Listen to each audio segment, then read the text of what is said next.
Hello guys, welcome back to my YouTube channel. If you're new here, my name is Haoma_KE. Thank you for the love and support that you've shown me through my videos. I do not take it for granted. And so if you haven't subscribed and you are a new subscriber here, please subscribe to my YouTube channel. And to the returning subscribers, thank you so much for coming back to watch my videos. And please comment, like, and also share this video. And so today I'm just going to work on my kitchen garden because I prefer the backyard kitchen garden because it is nearer the kitchen. And so today I'm just going to work on it. And sorry about the winds. The winds are too much because during this time of the year we always have strong winds because the rains are almost coming. So but today, in this video today, I'm just going to show you how I make my fertilizer here at home with the kitchen waste that we have and also the compost manure. But now I just want to work on my backyard kitchen garden because it had been spoiled by the construction that we were having on our outdoor kitchen. So stay tuned, watch this video till the end. If you have any other ideas on how to make homemade fertilizer, please comment in this video down below so that we can also learn together, because we are in this journey to learn together. So if you have any other idea apart from the one that I'm going to use during this video, comment to the video and also like the video if it has added value to you, and also share it if it has also added value to you. So thank you and watch this video till the end. So first, let me fetch some water. The best water to use is the non-chlorinated water. So this is either rainwater or I can use the well water, because it is the dry season and there are no rains. So rain water will be the best. Chlorine in water can be toxic to plants, which can cause the leaves of the plants to burn and also make the plants have stunted growth. So that is the reason why you are not supposed to use chlorinated water when you're making this mixture. So this mixture, I'm going to have compost manure, and also I'm going to use crushed charcoal.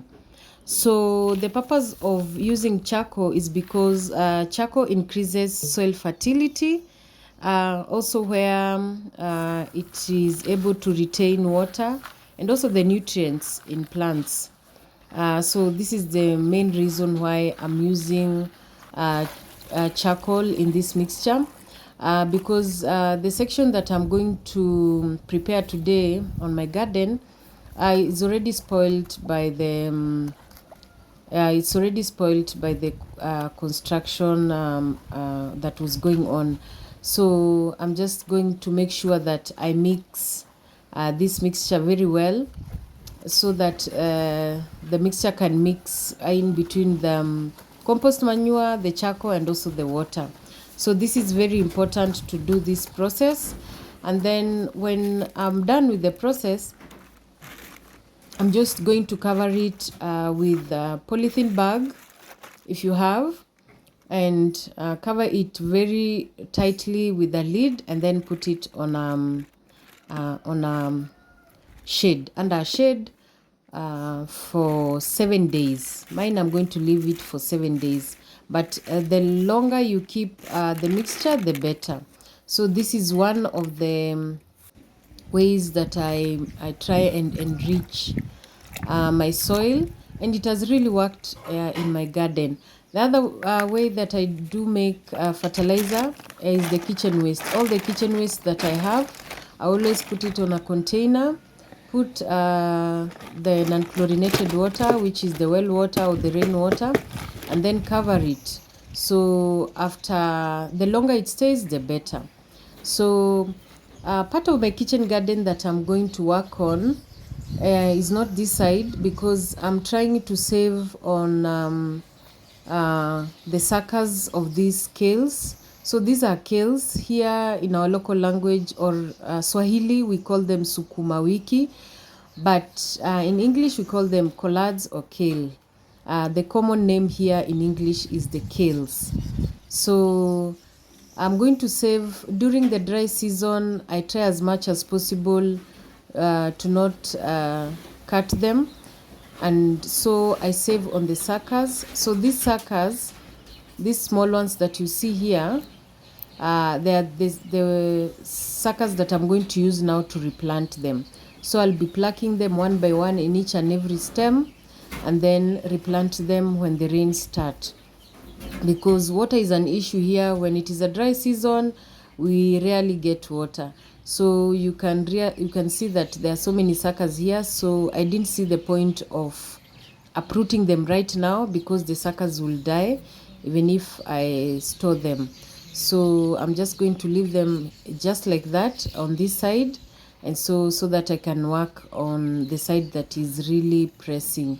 So this part is not that bad, but the kales have been being eaten by the birds. You can realize with the leaves have been eaten by the birds. The birds are too many in my farm. So I'm just going to leave this part so that I can work on the other part that is so pressing, because here you cannot survive without the kales, because we eat ugali very often, and so kale is our number one vegetable here in Kenya. And so now this is the part that I'm going to work on. You can see the kitchen that I had constructed earlier, and so it was all the stones that were used on construction were all there.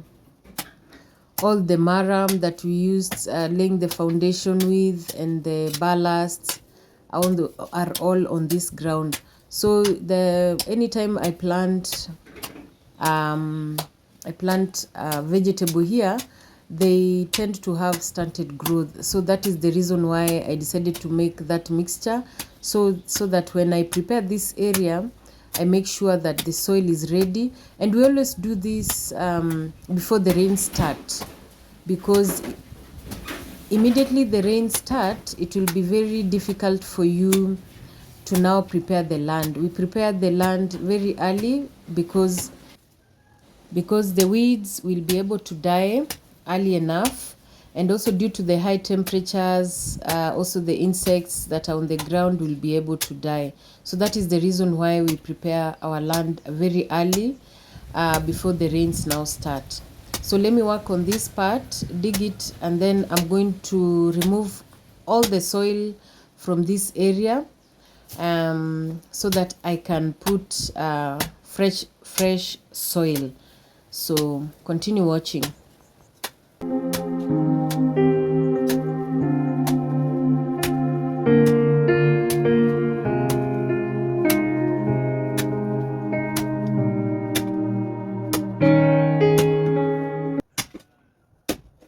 Now you can see that the soil has so many construction materials.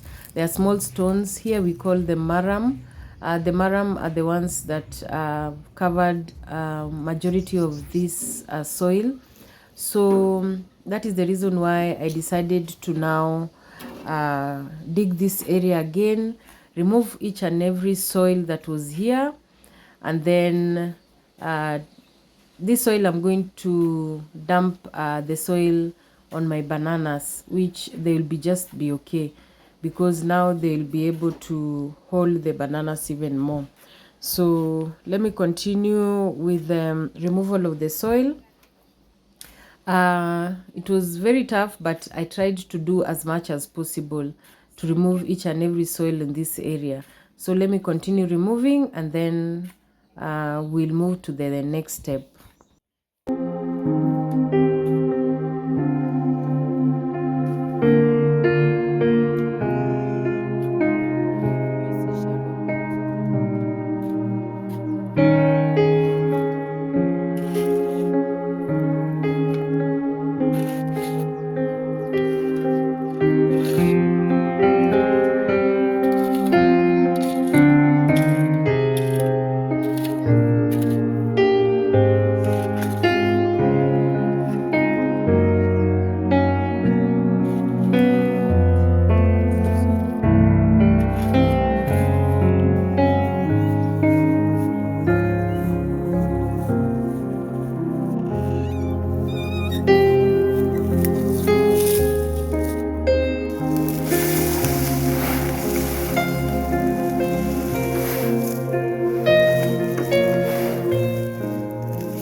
So now I've started filling this part with soil from the other part of the farm. The part that I used, the soil that I used is the part that I had planted sweet potatoes. So we had harvested the sweet potatoes, and so I've picked or I've taken soil from that section. So let me spread the soil in each and every part of this area, so that I can be able now to start working on this soil, this ground, or this kitchen part of the kitchen garden. So it is very important, and you can see even the difference between this soil and the soil that was here before. Now this soil is pure, does not have stones or bigger particles of even cement. Now I hope this soil now will work, because this will be able to make me plant even more and more vegetables. Now before you continue, because now the soil was too dry, you now wet the soil with water. Make sure you use non-chlorinated water. That is very important, because as we had said earlier, chlorine, it causes the stunted growth in plants. So that is the reason why we use now the fresh water, the rainwater or the well water. That is fresh water. So let me mix each and every part of this area, because to be able to make sure each and every part of the soil is now damp before I start now the process. So as I continue with the process of preparing this area, I'm also going to use ash. So this ash is from my outdoor kitchen. It's the wood ash. So the ash, it helps in plant growth. Ash, it contains amount of calcium, which is also a substitute of lime. Here in our village, people tend to use the normal lime that we have in the stores, and it is very bad to continue using it, because it destroys the soil. So because now this is a fresh process, I'm just going to use ash to act as lime. It is a substitute for lime, which will be able to increase the pH of the acid in the soil. So wood ash maintains proper soil pH, the pH in the soil, but do not overuse it. You just use it occasionally, so that it can give you good results.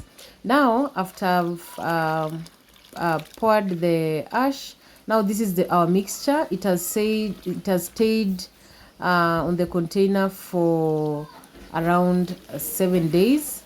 So I'm just going to pour that mixture on the ground. Don't mind the smell. The smell was too bad, but now this is farming. For you to get good results, you have to, 1, get tired, 2, to endure all the heat and sun, 3, all the smells from the ground or from something that has died on the ground. You just have to endure. Now that is farming. Farming is not easy. It is not for the weak, but we always try to do the best we can, so that we can get good results. Because the moment you get good farming produce, now that is when you feel good about farming. So after I've done each and every step, I make sure now I mix that mixture well, because when the rains will come, now that is when all the nutrients will dissolve on the soil better. But now it's better to do it earlier. The earlier the better, because now it will be able to mature well on the ground, all the nutrients to be on the ground well. So let me continue mixing.